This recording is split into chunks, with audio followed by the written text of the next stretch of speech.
Welcome back to my YouTube channel Account Acharya. Dear students, today I am going to start next topic, that is accounting. Accounting को हिंदी में लेखांकन कहते हैं। लेखांकन को अगर आप हिंदी में देखें तो लेखों का अंकन है, यानी लेखा जो अभी आपको पढ़ाया गया है और इनका अंकन यानी नोट करना। अकाउंटिंग के अंदर डिफरेंट टाइप्स के जो ट्रांजैक्शंस हैं इनको रिकॉर्ड करना। आइए हम एक डेफिनेशन के थ्रू आपको अकाउंटिंग की मीनिंग समझाते हैं। Accounting is the art of recording. Accounting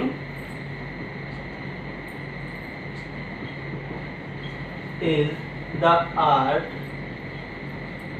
of recording,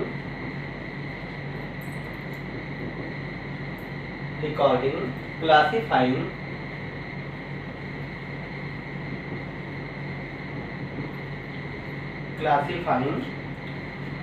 accounting is the art of recording, classifying and summarizing the systematic manner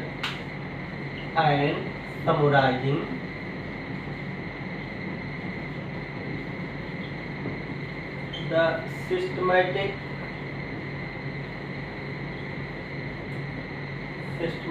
manner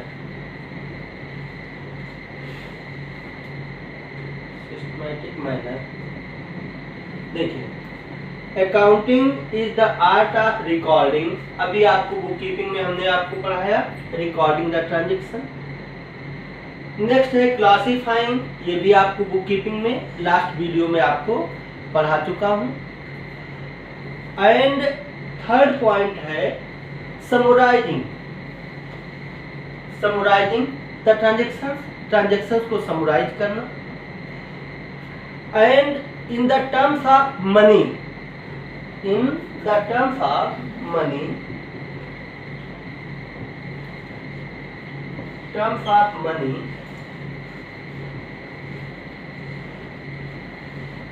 accounting is the art of recording, classifying, summarizing, systematic manner, scientific manner या systematic manner, and the transaction must be involve money. In the part of at least financial character and interpretation. In the part of financial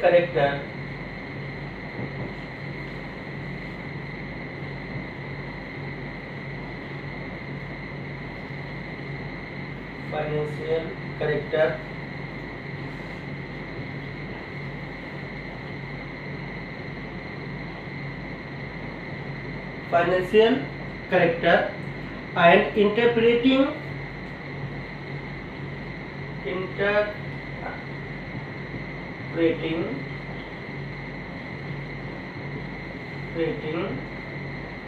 the, अब देखें, summarising, systematic manner, terms of money and financial character, interpretation the transactions.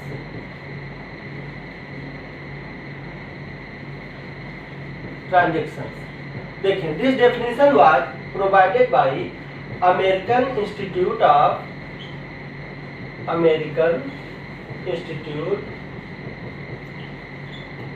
of certified public accountants,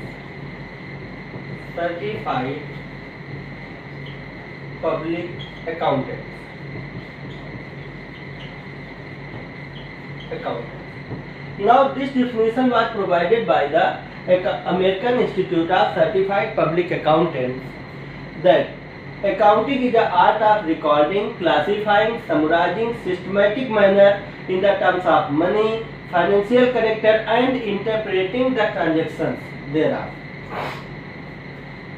देखें, अभी first topic में आपको हमने book keeping पढ़ाया था।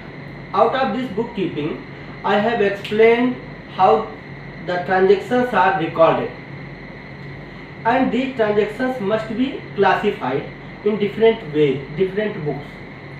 उनकी different books हम prepare करते हैं। Thereafter we summarize the transactions, by way of different books। सभी बुक्स के अकॉर्डिंग हम उन ट्रांजेक्शन्स को समराइज करते हैं अंडर समराइजिंग। ये न्यू पॉइंट आई आपके लिए, समराइजिंग। चले फर्स्ट, ये ट्रांजेक्शन्स को समराइज करना यानी कि बुक्स को अपने समराइज करना। हम आपको बताएंगे समराइज कैसे करते हैं, how to prepare trial balance, profit and loss account, balance sheet etcetera, these all are included in your summarising. तो under accounting we prepare the books, different books, and thereafter we summarize in systematic manner, under significant manner, and thereafter the terms of money, all of the transactions must be in the terms of money, whatever the transactions, either profit or loss, expenses or incomes, purchases or sale, different types of transactions must include money. It means there is no need to have a shape, size, length, breadth of any type of article that is involved in your business transaction. Like example देखें, suppose कीजिए कि आपने land purchase किया, तो हम लिख देते हैं land acquired for ₹1 lakh. No need to write 1 acre land, 1 bigha land, 100 feet land etcetera. Shape, size, length, breadth की रिक्वायरमेंट नहीं होती। वही अकाउंटिंग में आपको बताया गया है कि in the terms of money उनका टोटल वैल्यूएशन किया जाता है। टोटल वैल्यूएशन कर लिया गया, वैल्यूएशन हम मनी में पाएंगे। जो शेप साइज जिसकी बहुत बड़ी होगी उसका हो सकता है पैसा बहुत ज्यादा हो, जिसका लेंथ ब्रेथ कम हो उसका पैसा हो सकता है कम हो, ठीक। या कुछ ऐसी भी प्रॉपर्टीज हैं जिनका लेंथ, ब्रेथ, शेप, साइज सब कुछ बहुत छोटा हो लेकिन फिर भी उनका पैसा बड़ा हो। तो हम सभी चीज को मॉनेटरी ट्रीटमेंट करते हैं। Each and every particular articles must be involve in money. उसको हम मनी में ही ट्रांजेक्ट करते हैं, मनी में ही लिखते हैं। And thereafter summarise it, we summarize the transactions। After in summarizing we prepare trial balance, profit and loss account, balance sheet, etc. It means summarizing includes the final accounts. Summarizing includes final account, recording the transaction, balancing the transaction, classifying the transaction, classifying and balancing the transaction. Thereafter we prepare trial balance and we prepare final account under summarizing। Then systematic manner means वहाँ पर हम accounting के उन methods का use करते हैं जो present time में अवेलेबल है। अभी आपको हम नेक्स्ट टॉपिक में बताएंगे कि बुक कीपिंग के कौन कौन से मेथड्स हैं। अभी तो आपको सिर्फ इतना ही बताया गया कि कौन कौन से ट्रांजेक्शन्स को लेना है जो आपके व्यापार में संबंधित हैं, they are related to your business. उन्हीं ट्रांजेक्शन्स को आपको इंक्लूड करना है। Thereafter summarising the financial character, that is in terms of money and financial character. Thereafter interpreting the transactions. Interpreting the transactions means if we prepare your profit and loss account, balance sheet etcetera, then we get a knowledge about the profit of a business, but we can't get what is profitability in your business, what is ratios in your business, you have increased your business or decreased your business, the assets and liabilities which are held in your balance sheet, it has increased or decreased, so therefore we need interpretations। यहाँ पर हमें interpretations की जरूरत होती है। तो just after preparation of final account we interpret our accounts. हम अपने अकाउंट्स का इंटरप्रिटेशंस करते हैं जिससे कंपेरेटिव स्टडी पता किया जा सकता है। हम एक व्यापार से दूसरे व्यापार का या अपने ही व्यापार का पिछले सालों से कंपैरिजन करते हैं। And we can forecast for our future, हम अपने भविष्य के लिए भी देख सकते हैं। In my future we will get enhance our profit और नॉट, हम अपने प्रॉफिट को बढ़ा पाएंगे या नहीं बढ़ा पाएंगे, किस लेवल तक बढ़ा पाएंगे। तो ये सभी चीजें हमारे इंटरप्रिटेशंस में इंक्लूड की जाती हैं। Just after interpretations the accounting process fulfil, accounting process fulfil. There after फिर से और भी अकाउंटिंग में आते हैं, मैनेजमेंट चलेगा, मैनेजमेंट की एक्टिविटीज होगी, फाइनेंस की भी एक्टिविटीज होगी, लेकिन अकाउंटिंग का वर्क इंटरप्रिटेशंस तक ही लिमिटेड बताया गया है। अब आपको देखना है कि सिस्टम ऑफ बुक कीपिंग यानी अकाउंटिंग के कौन कौन से सिस्टम्स अवेलेबल हैं हमारे पास, जिनके बेसिस पर हम अपने अकाउंटिंग को प्रिपेयर करेंगे। इन समरी आप ये समझ सकते हैं, बुक कीपिंग और accounting. Book keeping first step था, फर्स्ट चरण था, आपका पहला स्टेप था book keeping. Thereafter we get accounting. तो up to book keeping we record the transactions, journalize the transaction and prepare ledger account. We get balance sheet from different accounts and thereafter prepare trial balance। यहाँ तक आप book keeping के अंदर include करते हैं। thereafter आप final account prepare करते हैं, यानी ट्रेडिंग अकाउंट प्रिपेयर करते हैं, profit and loss account prepare करते हैं, बैलेंस शीट प्रिपेयर करते हैं। अगर मैन्युफैक्चरिंग यूनिट है तो मैन्युफैक्चरिंग अकाउंट भी प्रिपेयर किया जाता है। फाइनल अकाउंट प्रिपेयर करने के बाद हम उनका इंटरप्रिटेशंस करते हैं, तो that is included in your accounting. इसे हम लेखांकन में शामिल करते हैं, लेखों के अंकन में शामिल करते हैं, और इससे हमें ये पता चल सकता है कि हम भविष्य में अपने व्यापार को कितना बढ़ा सकते हैं, किस लेवल तक पहुंचा सकते हैं, हमारी प्रॉफिटेबिलिटी रेशियो क्या रहा है, हमारी अकाउंटिंग के एक्सपेंसेस का रेशियो क्या रहा है, और एसेट्स कितना है, पिछले साल से इस साल में हम बढ़ गए हैं या घट गए हैं, क्या हमारे डेप्रिसिएशंस हैं, कितनी हमारी लायबिलिटीज है। डिफरेंट टाइप्स के मूल्यांकन यानी वैल्यूएशंस हम कर सकते हैं, और इंटरप्रिटेशंस के थ्रू ही हम अपने अकाउंट्स को भविष्य में अपने व्यापार को अपने अकाउंट के लेवल पर ही फोरकास्ट करते हैं। देखें what type of accounts that we can prepare for our business।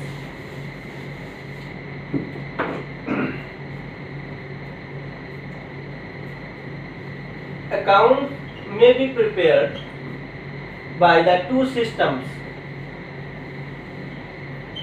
First is single entry system,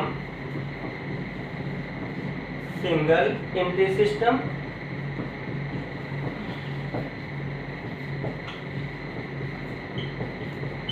and second is double entry system।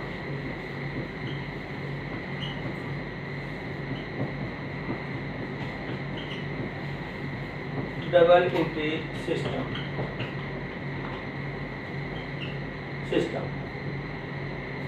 and the first accounting was already that was Indian system। जरूरी है we are Indian, तो हमें अपने Indian system पर भी कुछ ना कुछ डिस्कशन कर लेनी चाहिए।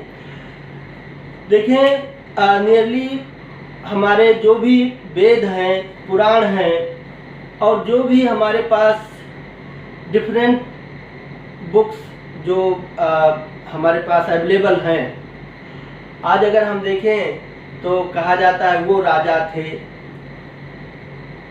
वो राजा उन्होंने बहुत अच्छा काम किया।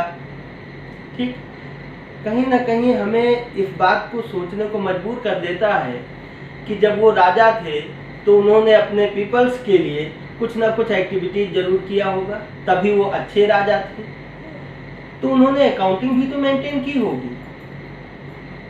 How they provide a proper satisfaction to their people, accounting उन्होंने भी मेंटेन किया होगा, उन्होंने भी इकोनॉमिक्स पर स्टडी किया होगा, व्हाट वी नीड, उन्होंने आवश्यकताओं पर भी ध्यान दिया होगा। तो हमारे जो वेद और पुराण हैं उनमें भी अकाउंटिंग के रिकॉर्ड्स मिलते हैं, लेकिन अब उन्हें हम स्टडी तो नहीं कर सकते क्योंकि वो कहीं संख्याओं में अवेलेबल नहीं है, कहीं मनमंत्र में है, कहीं युग में है, कहीं सहस्त्र में है, सुआन। तो चलो हम उस पर ज़्यादा डिस्कशन नहीं करते हैं, लेकिन फिर भी इंडियन सिस्टम जो अभी हमारे पास अवेलेबल है और अभी भी है हमारे यहाँ पर इंडिया में बहुत जगह पर उसे यूज भी किया जा रहा है। इंडियन सिस्टम भारतीय बही खाता पद्धति इसे कहा जाता है। तो भारतीय बही खाता पद्धति में भी दो पक्ष दिए गए थे, नाम पक्ष और जमा पक्ष। नाम पक्ष और जमा पक्ष वो आज प्रेजेंट टाइम में हम उसे डेबिट और क्रेडिट के फॉर्म में भी ले सकते हैं, लेकिन बही खाताओं में हम जो एंट्रीज करते थे वहाँ पर भी हमारे पास दो पार्टी, दो ट्रांजेक्शंस, दो पार्टी हमेशा ही अवेलेबल पाई गई हैं। लेकिन हमारे भारत देश में सबसे बड़ी विडंबना इस बात की रही है कि लोग कहते हैं कोस कोस पर पानी बदले चार कोस पर बानी, हिंदुस्तान की यही कहानी। तो इनफैक्ट यही होता भी रहा है। जो हमारी इंडियन सिस्टम थी ये डिफरेंट स्टेट्स में या डिफरेंट प्लेसेस पर आप अगर उसको देखें तो हमारे यहाँ पर का हिंदी में लिखा गया, कहीं संस्कृत में उसे लिखा गया, कहीं मुड़िया भाषा में लिख दिया गया, डिफरेंट टाइप्स की लैंग्वेज रही। तो लैंग्वेज की सिमिलरिटीज न होने की वजह से जो इंडियन सिस्टम था that was not famous in all over world. तो इंडियन सिस्टम फेमस तो नहीं है लेकिन अभी भी अवेलेबल है, आपके यहाँ पर अवेलेबल है। बहुत सारे जो बिजनेसमैन हैं, पुराने बिजनेसमैन हैं, वो सभी इंडियन सिस्टम पर ही बिजनेस अकाउंटिंग करते हैं। उसकी भी नॉलेज आपको प्रोवाइड किया जाएगा अगर हमारे 12th के स्टूडेंट्स जो यूपी बोर्ड से हैं उनके लिए। चलें नेक्स्ट हम बता रहे हैं, फर्स्ट है single entry system. Out of this single entry system इसको कहा जाता है incomplete records. Incomplete record entry ऐसे बिजनेसमैन जिनके पास कंप्लीट रिकॉर्ड अवेलेबल नहीं है तो हम उनका भी अकाउंटिंग प्रिपेयर कर देते हैं, क्योंकि हम अकाउंटेंट हैं, हम कुछ ना कुछ करके दिखा देंगे। तो इनकम्प्लीट सिस्टम के अंदर जो भी अवेलेबल बैलेंसेज हैं अकाउंट्स के, उन अकाउंट्स के बैलेंसेज से प्राइमरी बैलेंस क्या रहा और लास्ट बैलेंस क्या रहा, इन दोनों के डिफरेंस से हम प्रॉफिट एंड लॉस कैलकुलेट कर लेते हैं। देयर आफ्टर ऑपरेटिंग एक्सपेंसेस को डिडक्ट करने के बाद नेट प्रॉफिट की कैलकुलेशन कर लेते हैं। लास्ट बैलेंसेज जो भी अवेलेबल हैं उन्हीं के बेसिस पर हम उनका फाइनल अकाउंट भी प्रिपेयर कर देते हैं, जिसे आर्थिक स्थिति या बैलेंस शीट कहा जाता है। तो this single entry system is also not available and Indian system is also not available, but nowadays double entry system is famous in whole of the world. Double entry system, और यही double entry system को ही हम study करेंगे। पूरा अच्छी तरह से देखना है डबल एंट्री सिस्टम के अंदर आपको कितना अच्छी तरह से इन्वॉल्व होना है, क्योंकि this double entry system was invented by mister Lucas Pacioli nearly 1494 and near about 1500 के अप्रॉक्स में इनकी बुक्स डबल एंट्री सिस्टम पर अवेलेबल हुई। This is an English system. Double entry system is one of the English system and it is famous in whole of the world. पूरे world में फेमस हुई। तो अब आपको सिर्फ डबल एंट्री सिस्टम ही पढ़ना है, बाकी सभी अकाउंट्स नहीं पढ़ने हैं। Their double entry system is double entry system next video में आपको इनिशियल स्टेज से अच्छी तरह से डिस्कस करेंगे। और please subscribe my channel and click bell icon. Thank you.